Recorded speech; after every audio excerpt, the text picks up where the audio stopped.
Witam! Dzisiejszą opowieść kieruję do Was z tego prastarego słowiańskiego grodziska, z Przeczycy. Znajdował się tutaj od IX do XI wieku wielki wiślański gród.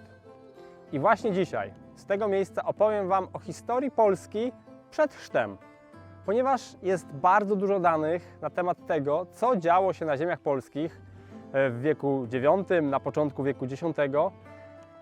Opowiem Wam o historii, o której w ogóle nie uczy się w szkołach. Edukacja w Polsce milczy na ten temat, natomiast jest to historia pasjonująca, jest to historia bardzo ważna. Przecież państwo polskie, państwo Polan nie wyskoczyło przecież sroce spod ogona nagle w 966 roku. Ono trwało znacznie wcześniej i było kontynuacją procesów, które rozpoczęły się znacznie wcześniej. O tym właśnie będzie dzisiejszy odcinek, o historii Polski przed chrztem. O tym, jak silne i jak duże było państwo Wiślan. O tym, kiedy tak naprawdę zaczęło się państwo Polan. O tym, jak dużo terenów dzisiejszej Polski zajmowali we wczesnym średniowieczu Czesi. Będzie też o tym, jak wielkie było państwo wielkomorawskie i jak daleko mogły sięgać wpływy na tereny dzisiejszej Polski. Także opowiem o tym, jak daleko Ruś penetrowała nasze ziemię od wschodu, a także o tym, jak daleko Skandynawowie zapuszczali się na północy, na nasze ziemię. Zapraszam na odcinek o historii Polski przed 966 rokiem.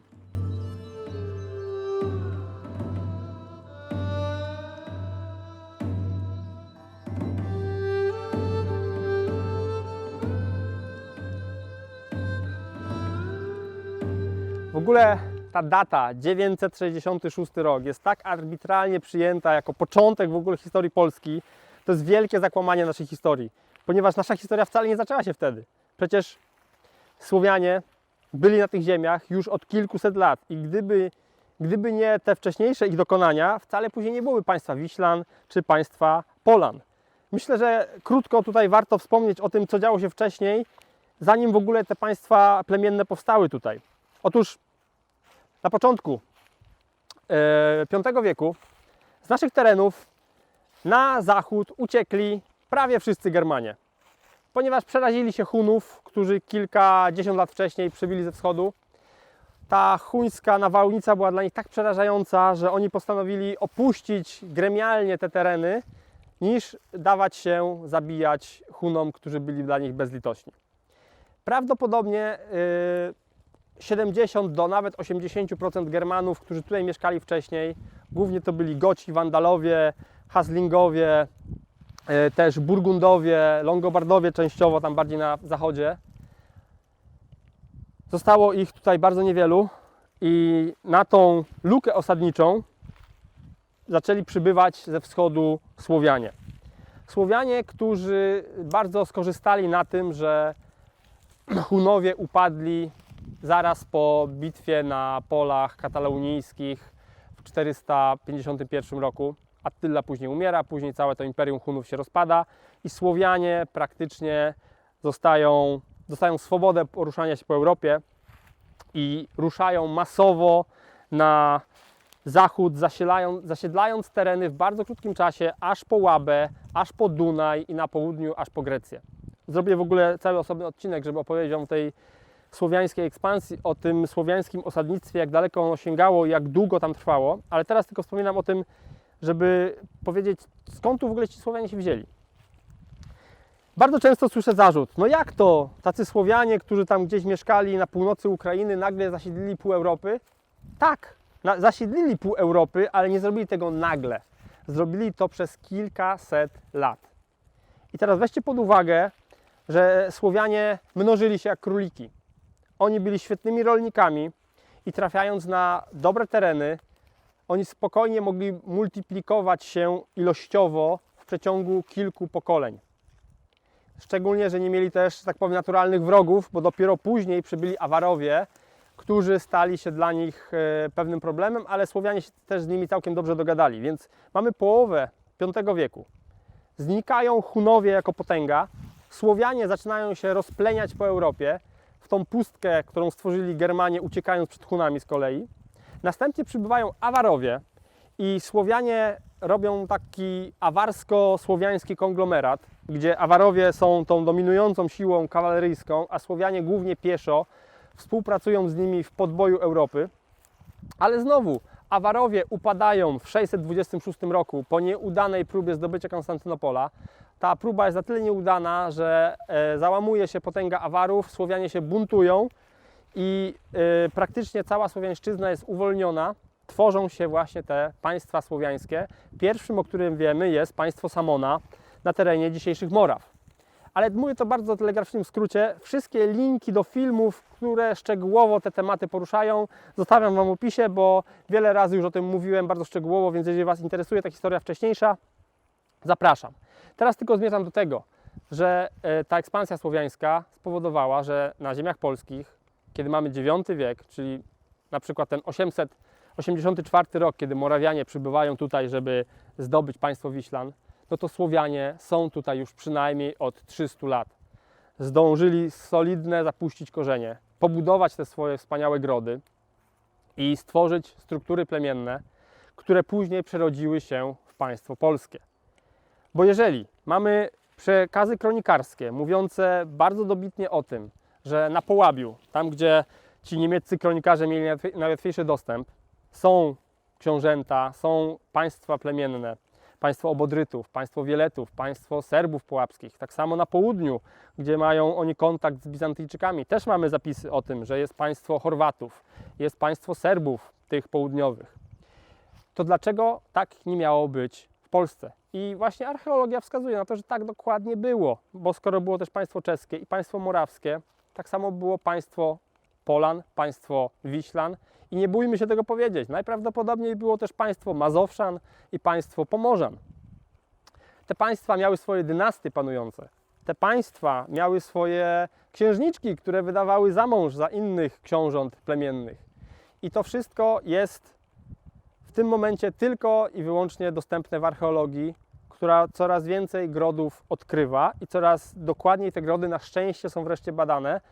Metoda dendrochronologiczna, o której wspomniałem wcześniej, pozwala z bardzo dużą precyzją określić datę wybudowania danego grodu, ponieważ archeolodzy, widząc pozostałości drzew, mogą dokładnie policzyć słoje i mają co do roku precyzję co do ścięcia tego drzewa na budowę danego grodu, więc jest to wspaniałe.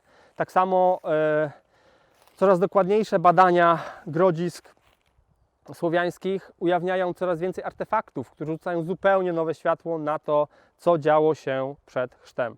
Także zapomnijmy o chrzcie jako o dacie powstania Polski. Chrzest to był tylko taki epizod, gdzie Mieszko i jego kilku najbliższych współpracowników przyjęło chrześcijaństwo i to chrześcijaństwo powolutku zaczęło się sączyć na ziemię tylko i wyłącznie Polan w owym czasie. Ponieważ chrześcijaństwo, tak jak powiedziałem, 82 lata wcześniej zostało już zaszczepione w Małopolsce. Nie wiemy, jak długo przetrwało. Prawdopodobnie mogło przetrwać nawet do czasów Mieszka, bo dlaczego by nie? Ale wracając jeszcze do tych badań archeologicznych. Te wspaniałe wały, tutaj w Grodzisku w Przeczycy, w którym się teraz znajdujemy, zostały tylko raz przebadane i to w sposób powierzchowny w latach 60. ubiegłego wieku. Od tego czasu nikt nie miał pieniędzy, żeby zorganizować tutaj potężne badania, które wyłoniłyby na pewno mnóstwo bardzo ciekawych odkryć związanych z historią tego miejsca, które naświetliłyby nam też wpływy kulturowe, na przykład morawskie czy madziarskie, a może zupełnie inne. Opowiedziałyby nam nieco więcej o tym, czym zajmowali się ludzie żyjący tutaj. Pewnie znaleźlibyśmy jakieś pozostałości chat, ceramikę, którą można byłoby określić, czy jest wypalana, czy jest toczona na kole, czy jest lepiona ręcznie, czy jest szkliwiona, czy też nie, jakie wysokie zaawansowanie tej ceramiki. Zobaczmy teraz, tam przejdziemy sobie, gdzie jest wspaniały zachodni wał, zachowany praktycznie w skali 1:1, znaczy 1:1. Po ponad 1000 lat tak wysoki wał świadczy o tym, że on oryginalnie mógł mieć około nawet 10 metrów wysokości. I tam po mojej stronie wschodniej z kolei jest Dolina Wisłoki. Ten gród tutaj właśnie dominuje nad tą Wisłoką. Widać pięknie rzekę płynącą w dole. I to też jest szlak, który prowadził z południa na północ. jeszcze w średniowieczu bardzo uczęszczany szlak przez Jasło, Pilzno, później do Sandomierza. Oczywiście w średniowieczu był to głównie szlak winny, którym sprowadzano wino z Węgier, gdzie tam klimat pozwalał na bardzo dobre uprawy winorośli. Ale trochę odbiegliśmy od tematu. Wracając na ziemię polskie. Mamy państwo Polan, które właśnie obok państwa Pomorzan, Mazowszan czy Wiślan rozwija się, ale wcale w tym czasie nie było wiadome i nie było to pewne, że to akurat Mieszko będzie na tyle szczęśliwy, żeby rozszerzyć swoje panowanie i będzie też miał na tyle szczęścia, żeby jego syn Bolesław to, co on zbudował, rozwinął we wspaniałe państwo, które stało się później Polską. Najbardziej istotnym dla wczesnej historii Polski kronikarzem jest tak zwany geograf bawarski, czyli niemiecki pisarz, który tak naprawdę przygotowywał raport dla sztabu dowodzącego Armią Karolińską, żeby wiedzieli oni, na co mogą się natknąć, kiedy by przyszłoby im do głowy atakować słowiańskie ziemie. Sporządził on spis plemion, do których miał dostęp, które leżały w miarę blisko tej strefy wpływów niemieckich, karolińskich wtedy jeszcze. Geograf bawarski właśnie wymienia plemiona Dziadoszan, Opolan, Ślężan, Golenszyców i Wiślan, a także Lędzian i Ungarów. On ich zalicza, tych Ungarów, do Słowian, ale oczywiście chodzi o Madziarów, czyli Węgrów, którzy już pod koniec IX wieku, kiedy ten jego spis został tworzony, istnieli tutaj w naszym rejonie. Ten zapis tylko potwierdza, jak istotne było państwo Wiślan w tamtych czasach już na naszych terenach. Mamy też drugi zapis od króla Alfreda z Anglii, który w swojej kronice też zapisuje właśnie, że istnieje na wschód od Moraw państwo Wiślan. I archeologia bardzo dobitnie potwierdza istnienie tego państwa. Nie tylko takie grodziska jak te są dowodem istnienia, ale są też 3 bardzo duże skupiska grodzisk, które mają bardzo ciekawe znaleziska tam znajdujące się i które mówią, że rzeczywiście to państwo musiało być bardzo silne, ponieważ tak kolosalne budowle nie mogły być stworzone przez jakieś jedno małe plemię słabo zorganizowane. Takim głównym skupiskiem jest oczywiście skupisko wiślickie. Tutaj mówimy o Wiślicy, o Stradowie, o Jurkowie. Te miejsca dzisiaj są miejscami grodzisk, a wtedy znajdowały się tam ogromne grodziska. Przykładowo Stradów to jest 20 hektarów zagospodarowanego terenu przez wielkie grodzisko. To jest kolosalne przedsięwzięcie budowlane i być może właśnie Stradów był, nie Wiślica nawet i nie Kraków, stolicą państwa Wiślan. Tego nigdy się nie dowiemy, jaki dokładnie gród był stołeczny w tymże państwie.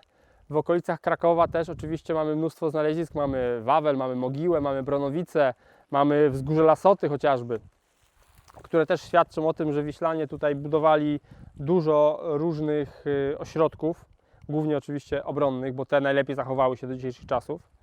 I mamy też bardzo istotne skupisko grodzisk w okolicach Nowego Sącza. Tutaj jest miejscowość Podegrodzie. No i najbardziej słynne Naszancowice, w których znaleziono mnóstwo znalezisk pokazujących jednoznacznie zagładę temu grodowi przyniosła wojna. Ten gród ewidentnie nie został pokojowo wyludniony. Tam są ślady spalonych umocnień, są ślady walki i są ślady pozostałych broni na umocnieniach tego wału. Wały tego grodu są bardzo podobne do tych wałów tutaj z naszej Przeczycy. Też wysokie, kilkuczłonowe grodzisko. To jest w ogóle niesamowite, jak te wały wspaniałe zachowały się po ponad 1000 lat. Te Naszancowice wiążą się najprawdopodobniej z wydarzeniami z 884 roku. Ale zanim do nich dojdziemy, wróćmy jeszcze, kiedy państwo Wiślan mogło zacząć swoje istnienie. Moim zdaniem rozpoczęło się jego istnienie na arenie politycznej już na początku IX wieku. Wtedy też dendroarcheologia pokazuje, że drzewa zostały ścięte na budowę tych wspaniałych wiślańskich grodów. Oczywiście stopniowo później tych grodów dobudowywano, było ich coraz więcej, coraz więcej. Później, kiedy zaistniało już państwo wielkomorawskie na południe od naszych ziem, mamy zapisy w kronikach, że książęta morawscy mieli problem z Wiślanami, ponieważ Morawianie dość szybko przyjęli chrześcijaństwo, natomiast Wiślanie absolutnie o chrześcijaństwie nie myśleli. Jest zapis bardzo sławny w legendzie panońskiej, czyli w żywocie świętego Metodego, który mówi: książę silny wielce, siedzący na Wiśle, urągał chrześcijanom i krzywdy im wyrządzał. Jak to można rozumieć? Z jednej strony, że mamy silną władzę, która tutaj panuje nad rozległym terytorium. Po drugie, urąganie chrześcijanom należy tłumaczyć jako po prostu najazdy łupieszcze na południe, na ziemie morawskie, żeby tam krzywdy tymże chrześcijanom wyrządzać. Ale właśnie w 884 roku książę wielkomorawski, Świętopełk, zwany Wielkim, wyrusza na północ i dokonuje podboju państwa Wiślan.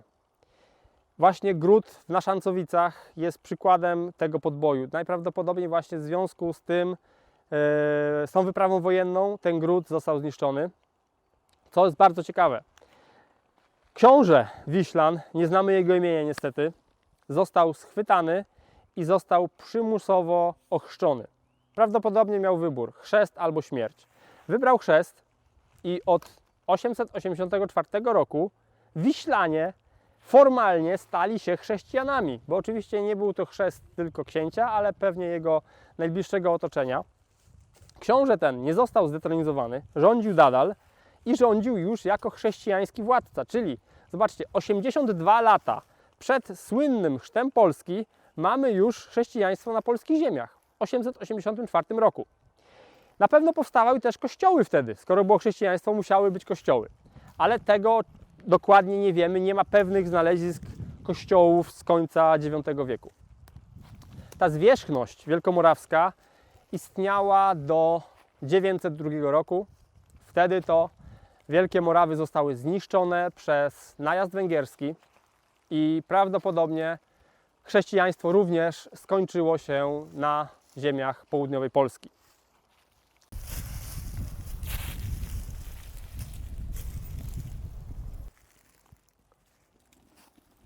Spacerując po takim średniowiecznym grodzisku, można znaleźć bardzo ciekawe artefakty. Tutaj mamy przykład pięknych słowiańskich ozdób. Toporek, który chętnie nosili słowiańscy chłopcy, i wspaniała srebrna lunula, którą to uwielbiały nosić słowiańskie kobiety. Oczywiście nie są to znaleziska z tego konkretnego grodziska. Są to repliki, bardzo wierne repliki znalezisk archeologicznych z terenów Słowiańszczyzny. I takie to piękne repliki wykonuje mój przyjaciel Mario, które Wam bardzo polecam. Te i inne jego wyroby znajdziecie na jego stronie internetowej, do której link znajduje się w opisie do tego filmu. A także oczywiście dla widzów kanału Osada Słowiańska jest kupon zniżkowy 10% na wszystkie srebrne wyroby.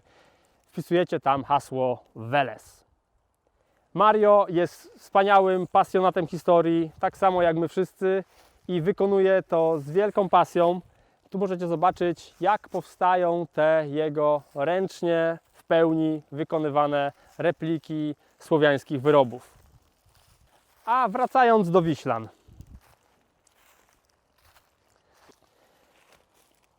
Wiślanie wpadli pod panowanie węgierskie.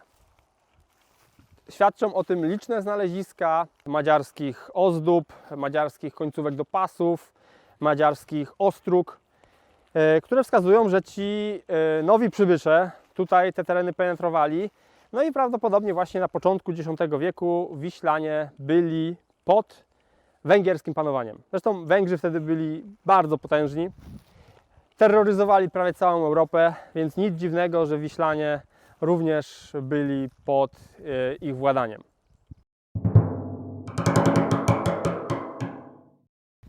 W międzyczasie już na północnym zachodzie tworzyło się państwo Polan, bo przecież mamy u Galla Anonima zapis, że przed Mieszkiem był Piast, Ziemowit, Leszek i Siemomysł. Mamy przynajmniej 3 książąt wymienionych, którzy rządzili przed nim. Po 25 lat każdy przyjmując, mamy 75 lat historii wstecz. I to bardzo mocno też potwierdza archeologia grodów wielkopolskich. Pokazuje właśnie ten boom budowlany pod koniec IX wieku i na początku X wieku, kiedy właśnie ci protoplaści Mieszka I budowali te grody, umacniali swoje państwo i to były podwaliny późniejszego państwa polskiego, ale wtedy jeszcze absolutnie nie było wiadomo, czy z tych grodów wyłoni się w przyszłości państwo polskie. Bo równie dobrze przecież Polska mogła zostać zjednoczona przez Wiślan. Niestety Wiślanie mieli ten problem, tego pecha, że na początku mieli silne sąsiedztwo w postaci Wielkich Moraw i ci Morawianie dominowali nad nimi, ale później przybyli tu Węgrzy i Węgrzy z kolei dominowali nad Wiślanami, więc Polanie mieli ten wielki komfort, że byli dookoła otoczeni przez plemiona słowiańskie i mogli swobodnie rozwijać swoje państwo. Byli tak, daleko od najazdów frankijskich, później niemieckich. Mieli całą tą strefę buforową w postaci plemion połapskich, które przyjmowały te wszystkie najazdy niemieckie, a Polanie za tą Odrą czuli się naprawdę bezpiecznie od tych najazdów. Nie mamy żadnej wzmianki w kronikach frankijskich, żeby wojska frankijskie czy później niemieckie dotarły przed 966 rokiem za Odrę, na tereny właśnie państwa Polan. Również z południa te wyprawy nie zapuszczały się tak daleko na północ. Penetrowali oni tereny do Śląska i do Małopolski dzisiejszej, więc dalej na północy swobodnie mogli ci Polanie się rozrastać. I właśnie to też czynili. I teraz zobaczcie, zupełnie inna perspektywa. Wiślanie upadają na początku X wieku, zajmują ich Węgrzy i właśnie mamy okres później dominacji czeskiej. Bo na początku ci Czesi zajęli Śląsk, książę Wratysław, później Bolesław Srogi zajmuje Małopolskę i praktycznie pół Polski, można powiedzieć, znajduje się pod czeskim panowaniem. Dlaczego dzisiaj nikt o tym nie mówi, że kiedyś pół Polski okupowali nasi południowi sąsiedzi? Jest to wstydliwa historia, której właśnie w ogóle się nie uczy. No i teraz znowu pytanie, uprzedzając, sam je zadam. Dlaczego Gall Anonim, nasz wspaniały kronikarz, który tak dużo szczegółów podał o historii Polski, który opisał tych słynnych Leszków, Siemomysłów i Siemowitów przed Mieszkiem, dlaczego on w ogóle nie wspomniał o państwie Wiślan? Nie wiedział? Moim zdaniem był to zupełnie celowy zabieg, ponieważ, jak wiecie, zwycięzcy piszą historię, a zwycięzcami na polskich ziemiach byli nie kto inny, ale tylko i wyłącznie Piastowie. I Piastowie wcale nie mieli w interesie, żeby opowiadać o tym, jak to inne książęce rody panowały na ziemiach polskich przed nimi. Bo to oczywiście wzmacniałoby poczucie identyfikacji, poczucie niezależności tych poszczególnych plemion. Dlatego moim zdaniem z pełną świadomością przemilczano historię Wiślan po to, żeby pokazać, że to właśnie Polanie są tymi jedynymi właściwymi panującymi nad Polską. Z punktu widzenia mnie, jako tutaj wiślańskiego chłopa, mogę powiedzieć, że my tutaj jesteśmy ponad 1000 lat pod polańską okupacją. Tak to by z punktu widzenia plemiennego wyglądało. Kiedy w 955 roku nad rzeką Lech Otton I pokonuje Węgrów i kończy epokę terroru węgierskiego na Europie, pomaga mu w tym Bolesław Srogi, Przemyślida, książę czeski. Za pomoc otrzymuje dużą swobodę od cesarza, późniejszego cesarza i przyjaźń jego, a także wyrusza na wschód i zabiera ziemię Węgrom, które oni wcześniej mieli, czyli właśnie te tereny Wiślan. Od mniej więcej 955-56 roku można liczyć, że południowa Polska była pod panowaniem czeskim, bo Śląsk już wcześniej znacznie, jeszcze za kniazia, a właściwie księcia, bo to Czech, Wratysława około 920 roku został zajęty. Prawdopodobnie Wrocław właśnie jest następstwem tego podboju, bo tu mamy Wratysława, tu mamy Wracław, więc to jest bardzo podobne językowo.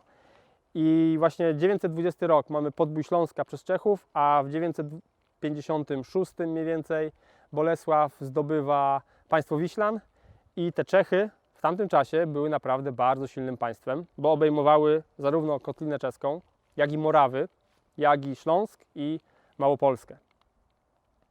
Także, jak widzicie, bardzo dużo wiadomo o tym, co działo się w Polsce przed chrztem.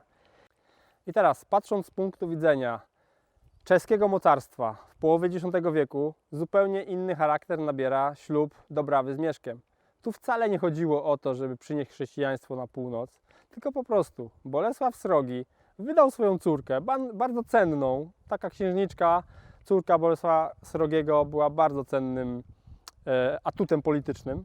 Wydał za kogo? Za swojego północnego sąsiada, Mieszka, który był widać ambitnym, wojowniczym księciem, po to, żeby zabezpieczyć swoje terytoria od północy przed najazdami polańskimi. Po prostu o to chodziło. I teraz, gdyby sojusz czesko-polski przetrwał dłużej, bo on się załamał później po śmierci Dobrawy i po śmierci Bolesława Srogiego, no to Polska miałaby jedynie tereny Mazowsza, Kujaw i Wielkopolski, a Małopolska i Śląsk zostałyby prawdopodobnie po wsze czasy czeskie. Tak się jednak nie stało.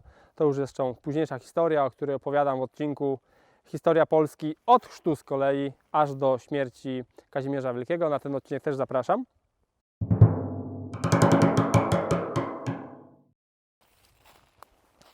Teraz zastanówmy się, jak to było z tymi wikingami, którzy podobno, według niektórych badaczy, stworzyli Polskę, że Mieszko był skandynawskim wojownikiem, który założył dynastię panującą. Wszystko generalnie bzdury. Takie hasła, że wikingowie stworzyli Polskę, że Mieszko był Skandynawem, to są ewidentnie clickbaity. One nie są udokumentowane praktycznie żadnymi faktami archeologicznymi, ani tym bardziej pisanymi. Tak, znaleziono sporo skandynawskiego uzbrojenia w X wieku na terenie Polski. Ma to taki związek z rzeczywistością, jakby ktoś dzisiaj robił wykopaliska w Polsce i znalazł mnóstwo Volkswagenów i stwierdził, że no tak, tutaj mieszkali sami Niemcy. Oczywistym jest, że mnóstwo skandynawskiej broni znajduje się na ziemi polskiej, ponieważ skandynawska broń była wtedy jedną z najlepszych w Europie. A Mieszko, mając już dobrze rozwinięte państwo, był w posiadaniu na tyle dużych środków pieniężnych, żeby kupować tą najlepszą broń, którą oczywiście swoich wojów obdarzał. Ale to nie wyklucza znowu tego, że jakieś grupy najemnych wikingów mogły służyć u Mieszka. Mogło zdecydowanie tak być. Świadczą o tym pochówki, które w niektórych miejscach Polski rzeczywiście wskazują na to, że są to prawdopodobnie pochówki skandynawskie. Jednakże to jest bardzo mała skala. W stosunku do tysięcy słowiańskich wojów, których miał Mieszko i Bolesław później, to te skandynawskie pochówki są naprawdę marginalne. Więc Skandynawowie w tworzeniu Polski wpływ mieli marginalny, jeżeli jakikolwiek w ogóle, ale jak najbardziej skandynawska broń, rzadziej biżuteria, znajdywana jest na ziemiach polskich, ponieważ to była świetna broń. Te miecze tworzone przez Skandynawów cieszyły się bardzo dużą popularnością. Każdy słowiański woj chciał taki miecz mieć, a to jest właśnie replika też takiego miecza, wykonana idealnie, jeżeli chodzi o kształt, tak jak one wyglądały w X wieku, jeżeli chodzi o wagę. Jedyna różnica jest taka, że te miecze są tępe, gdyż walcząc z nimi nie chcemy się pozabijać od razu, tylko chcemy trochę jeszcze pożyć. A jak to było z ruskimi wpływami na ziemiach polskich przed chrztem? Otóż tutaj sprawa jest dosyć jasna. Kronikarz ruski Nestor, który bardzo skrupulatnie opisuje wszystkie podboje kniaziów ruskich od końca IX wieku aż po wiek XI i początek wieku XII nawet, zapisuje, że książę Włodzimierz najechał na Lachów i zabrał im Czerwień oraz Przemyśl i inne grody przylegające do tych grodów. Lecz ten zapis jest zapisany dopiero pod datą 981 rok. Czyli wcześniej nie ma żadnych wzmianek o tym, żeby tak daleko na zachód jakiś ruski kniaź ze swoją drużyną się wyprawił. Także możemy swobodnie powiedzieć, że w IX i X wieku Polska była zupełnie wolna od ruskich wpływów politycznych. Aczkolwiek później to się bardzo mocno zmieniło, notabene, ponieważ kiedy rozpadła się Polska przy rozbiciu dzielnicowym, była tak słaba, że kiedy Łokietek już zjednoczył Polskę, to Ruś sięgała aż po Krosno i Rzeszów. Dopiero Jasło, Dębica, Mielec stanowiły tą granicę Polski, a na wschód od tych trzech miast znajdowała się już Ruś. To dopiero zmieniło się za Kazimierza Wielkiego z kolei, ale to już zupełnie inna historia. Tak więc dla wszystkich Was, którzy dotrwaliście do samego końca odcinka o tym, jak wyglądały ziemie polskie przed chrztem, przynajmniej te 100 lat wcześniej, mam dla Was niesamowity rarytas. Mam dla Was grę planszową, którą stworzyłem wiele lat temu. I ta gra planszowa właśnie osadzona jest w realiach połowy X wieku, kiedy mamy na mapie Polski 5 silnych plemion, które rywalizują ze sobą o dominację i o to, które z nich stworzy państwo polskie. Jest to gra na 2 do 5 graczy. Każdy wybiera sobie plemię, którym dowodzi i przez kolejne tury, które są miesiącami, staracie się zdobyć dominację nad terenami Polski, aby zostać władcą całego tego terytorium. Na bardzo dużą uwagę zasługuje mapa, którą tworzyliśmy miesiącami. Mapa, która bardzo dokładnie odwzorowuje ziemię polskie w połowie X wieku. Macie naniesione ważne historyczne grody, które wtedy miały miejsce. Odzwierciedlenie ukształtowania terenu, zalesienie, bagna itd. Wszystko jest jak najbardziej wiarygodnie się dało odtworzone. I na tej właśnie mapie odbywa się ta rozgrywka w grę Zawierucha 956. Do końca lutego zapraszam w promocyjnej cenie na rezerwację tej gry i początkiem marca będę wysyłał dla wszystkich, którzy zakupili. Oczywiście szczegóły znajdujecie w opisie do tego filmu. Ja Wam dzisiaj za uwagę bardzo dziękuję i zapraszam na kolejne odcinki, które będą nie mniej ciekawe, myślę. Do zobaczenia!